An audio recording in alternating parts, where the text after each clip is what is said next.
today will be discussed about phototherapy procedure. Okay, phototherapy procedure also known as phototherapy procedure हम लोग किस लिए देते हैं?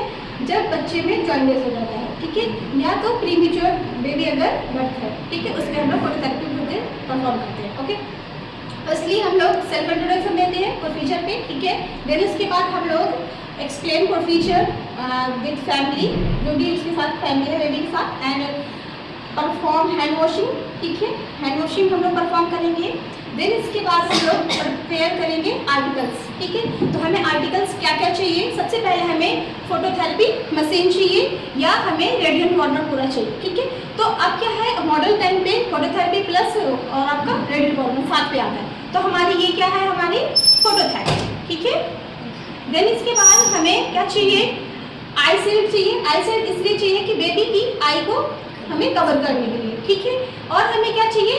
बेबी डायपर चाहिए. बेबी डायपर इसलिए चाहिए क्योंकि बेबी का जो जेनाइटल एरिया है उसको कवर करने के लिए, ठीक है. उसके बाद हमें क्या चाहिए? जो लाइट का सोर्सेस है, ठीक है, फ्लूसेंट लाइट हमें चाहिए, ठीक है.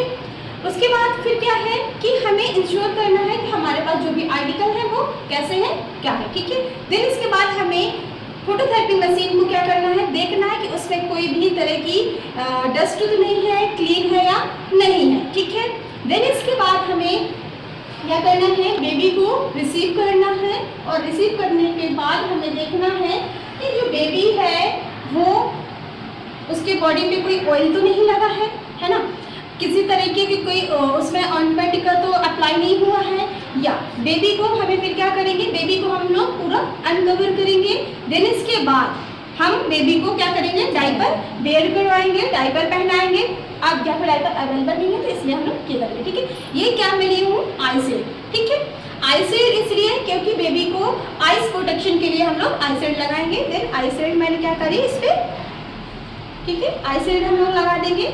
देन इसके बाद आपको ये चीज़ ध्यान रखनी है कि जो बेबी है वो क्या है, उसके जो बिलिरुबिन लेवल है, क्योंकि जो किस कंडीशन में हम लोग दिखाते हैं फोटोथेरेपी? जब बिलिरुबिन लेवल हाई होता है. कितना हाई होता है? आपका 15 mg/dl से ज़्यादा होता है, ठीक है. उसके बाद हमें जो इसमें क्या है, जो लाइट का वेव्स पड़ते हैं, ठीक है, हम लोग क्या करेंगे? इसको ऑन कर लेते हैं, ठीक है. इसको ऑन कर लिया.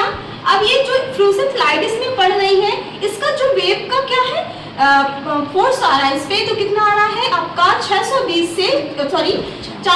से 600 नैनोमीटर पे आ रही है इसकी जो वेव्स इसमें पड़ रही है. ओके, जो लाइट का डिस्टेंस है बेबी से और लाइट का जो डिस्टेंस है वो कितना होगा आपका? 45 से आपका 50 सेंटीमीटर इसका जो क्या होगा? डिस्टेंस होगा. ओके, अब क्या है, हमें इसके प्रोसीजर के टाइम पे हमें इंश्योर करते रहना है कि बेबी की कंडीशन में रिकवरी हो रही है या नहीं हो रही है, कैसा है, क्योंकि आप प्रोसीजर करने के बाद उसको छोड़ तो नहीं दोगे ना. तो आपको हर 2 घंटे बेबी की पोजीशन को क्या करना है? आपको चेंज करते रहना है. क्या करोगे? आपने बेबी के आपने पोजीशन चेंज करी. जैसे बेबी क्या है आपका सुपाइन पोजीशन पे है, आपने उसको क्या कर दिया? थोड़ा सा लेफ्ट राइट कर दिया, फिर उसके बाद थोड़ा सा लेफ्ट साइड राइट साइड, ऐसे आप इसकी पोजीशन हर 2 घंटे पे शिफ्ट करोगे. और उसी टाइम पे आपको ये भी देखना है कि बेबी में कोई स्किन रेसेस तो नहीं पड़ रहे हैं, कोई स्किन प्रॉब्लम तो नहीं उसमें हो रही है, और बेबी का टेम्परेचर भी उसी टाइम आपको मॉनिटर करना है, ठीक है. क्योंकि इस प्रोसीजर के अंदर आपको ये चीज़ें देखने को मिल सकती है कि डिहाइड्रेशन आपको देखने को मिल सकता है. फोटोथेरेपी चल रहा है तो लाइट्स पड़ रही है उस पर, यानी आप उस पर क्या है, जो आपका बेबी का टेम्परेचर भी इधर उधर हो सकता है, कभी हाइपोथर्मिया भी हो सकता है और हाइपरथर्मिया भी हो सकता है, ठीक है. तो आपको ये चीज़ें इस पर ध्यान देनी है. डिहाइड्रेशन आपको देखने को मिल रहा है तो आप माँ को बोलेंगे कि आप इसको ब्रेस्ट फीडिंग करवाइए, और हो सके अगर ज़्यादा हो रहा है तो आपको उसमें IV आपको इन्फ्यूजन भी करवाना पड़ेगा. ओके, देन इसके बाद आपको हर टाइम उसमें देखते रहना है कि कोई चांसेस तो नहीं है, इसमें कोई इन्फेक्शन तो नहीं हो रहा है, कोई स्किन रेसेस तो नहीं हो रहे हैं. ये सारी चीज़ें आपको क्या करना है? इंश्योर करना है, ठीक है. और जो उसके फैमिली मेम्बर हैं उनको पोलाइटली उनको सारी इन्फॉर्मेशन देते रहना है कि आपके बेबी को ये चीज़ें हो रही हैं, ये चीज़ें नहीं हो रही है, रिकवर हो रहा है या क्या चीज़ें हो रही है, ठीक है. देन इसके बाद आपको लास्ट में क्या करना होता है कि जो बेबी है, ठीक है, उसका जो डॉक्यूमेंटेशन है वो पूरा आपको रिकॉर्ड पूरा मेंटेन करना पड़ता है.